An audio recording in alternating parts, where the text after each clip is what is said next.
Hi, Mochismo Eugene. Welcome to another video from Exit Strategy. Please like, subscribe, share this video if you found it helpful. Pass it on if you believe someone else will benefit from it. I would appreciate that.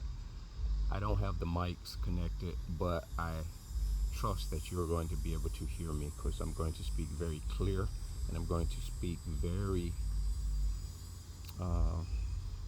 not loud, but I'm going to speak in a moderate tone. I want to talk about the fact that empaths, we speak from the heart, while narcissists speak from the head. Yep, they speak from their head. They speak from things that they see. They speak from things that they draw from outwardly. They don't have an internal compass other than a demonic one that's hell-bent on hurting and harming and destroying other people. Now, an empath speaks from the heart because we are truth tellers, we are authentic, we hurt and feel in real raw ways. It's organic. That's why we're called empaths. That is what labels us empaths. Just like the cold-hearted, lack of empathy, and different things that labels the narcissist, a narcissist and a disordered personality is really what defines a narcissist. If you didn't know, it is deformed, all things good rejected. It's a defiance against God, spiritually speaking. So narcissists live their life from their head, not their heart. They're not passionate about anything like you and I would be. This is why when you get involved with them, you seemingly think you share the same goals, the same ideas, the same loves and passions for things, goals, and future plans.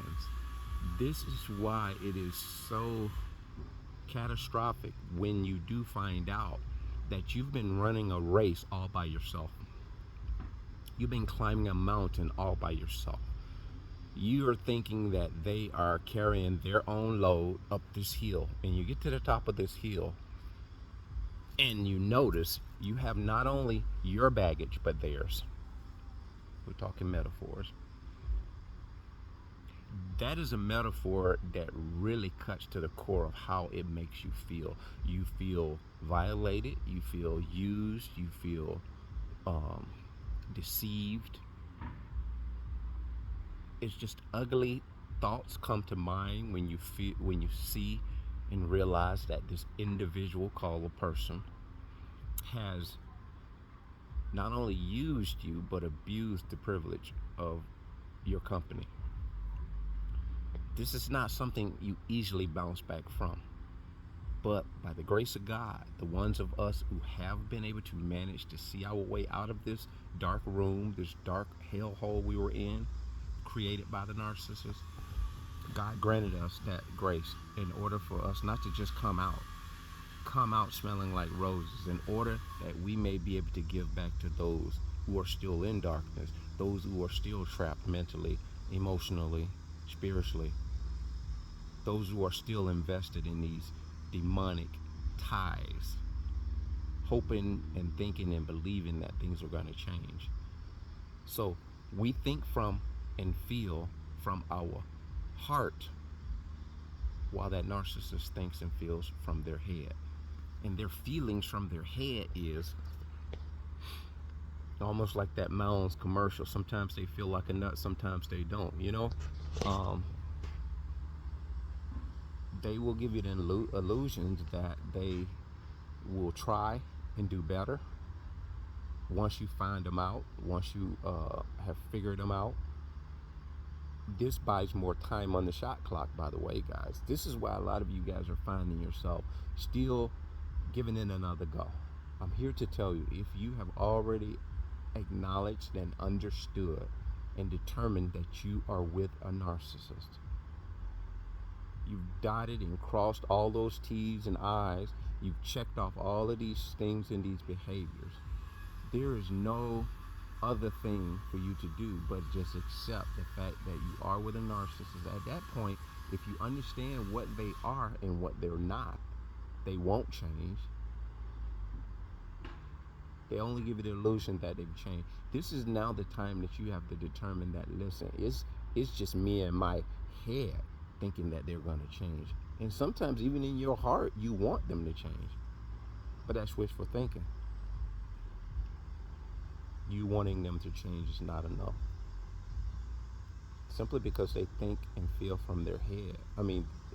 From their head instead of their heart, they can't consistently see this change that you're looking for out of them.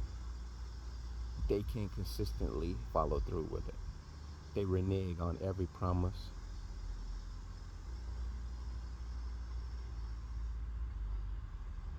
They set you up for a letdown, guys. You know, none of us have always did every single thing that we've promised to do for someone or do something in life. But for the most part, consistently, we don't set people up just to let them down. We don't give false promises, false hopes, false dreams, false beliefs.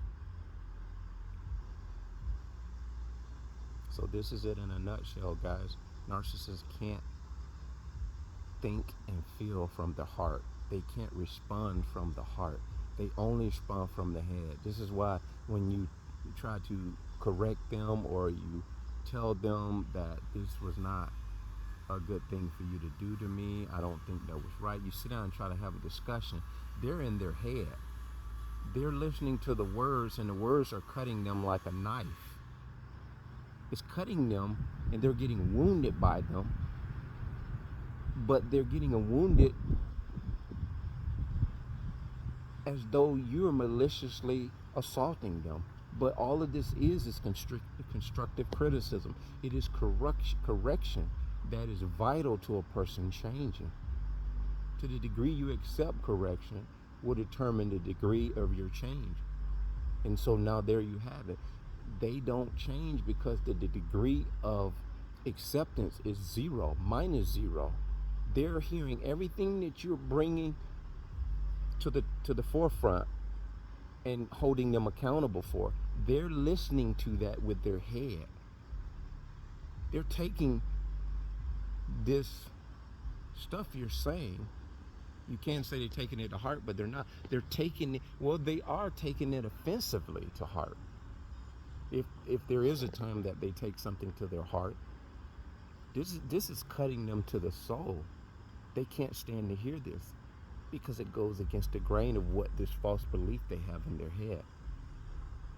I know it's hard to wrap your brain around the fact that someone can just sit there and just be hell-bent on not seeing something that's right in front of them that they need to correct, but this is how they are. This is where the disorder creates all the problems for not only them, but people they come in contact with.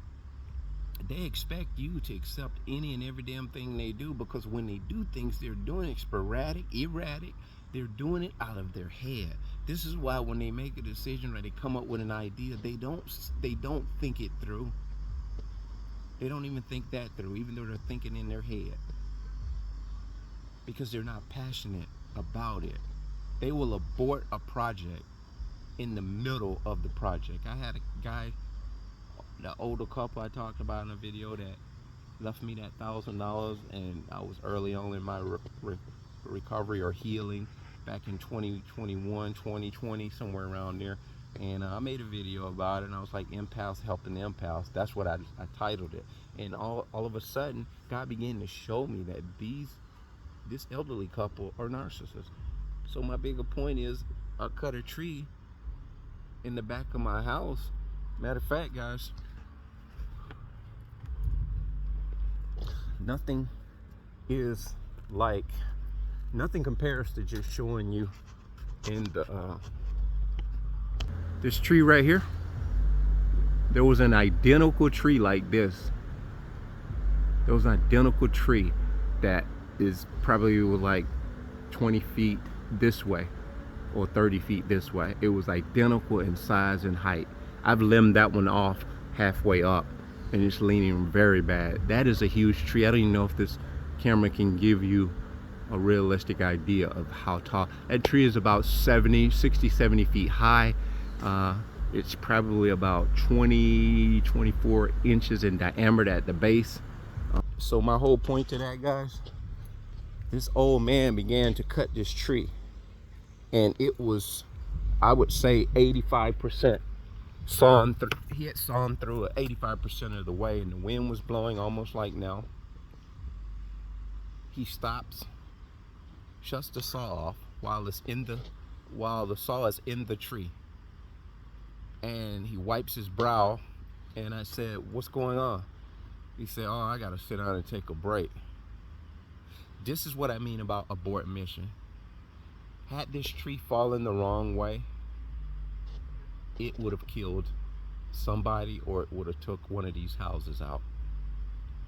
It was a dangerous tree to take down, but I took it down, and I asked for assistance. Well, I don't even remember asking him for his assistance. I think he kind of imposed his services, and they'll do that too. And this is classical of a narcissist. They will jump the gun and say, "Oh, I'll help you with that birthday party, or setting up that table or that party." And the day of setup, they won't show up.